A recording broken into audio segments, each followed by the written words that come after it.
understand the system. If someone truly watches me over, they could actually have, an infrared light or motion detecting camera watching me.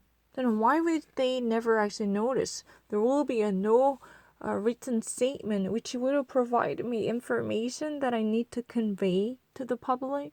I don't really understand that. Why can't you actually make the distinction? I'm not actually relying on any type of sleeves that might be filled with the fine printed letters to give me any hints.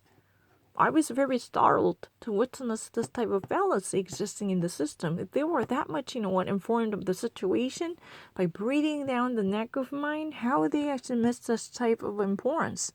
Why would they stretch the fact to rationalize their beliefs that I would be, stuttering or murmuring if I were never be accompanied by any type of written transcripts? I don't really understand that if they were that much acquainted with my life, then how would they actually dismiss this type of chasm? Why can't they actually, put those two things together to think about it? That I had never prearranged the specific facts that were eventually delivered by me ahead of time. Why can't they think of it? That was my first time to ever watch it, and there was definitely no subtitle. I even actually turned it off immediately. If there was any line that would have popped on, those closed captioned lines were coming on, then I immediately deactivated them. Because I really want to be free from this type of harassment and suspicions that were constantly bothering me, as if this has been part of me. This is really the abuse of a power.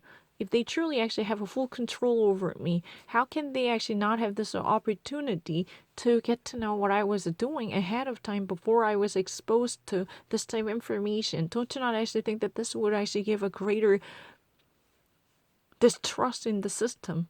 Because in the first place, they might actually not possess the very exactitude that would be required to criminalize me. I'm actually very suspicious of their motive at this moment. Maybe in the first place that they were not supposed to come into my life by criminalizing me or incriminating me. Because they were not actually that much known to my situation. This truly instigates, another round of suspicions and doubts about my pre-existing condition in the first place. Those alleged allegations were really true. If you are actually missing that great importance, then how would I ever actually give you trust in you? Don't you not actually think that this was supposed to be the case? You have a full understanding about my situation, that I was not looking into anything. I never actually spent a tiny second to prearrange things or even prepare for certain issues. Then why can't you not know it? Don't you not actually think that this would be ridiculous to reveal your ignorance, the frugality of your system? Then I would definitely viciously tackle the trust issue and the credibility gap of your system that eventually, had been used to overview my masturbation. I'm very skeptical. Huh?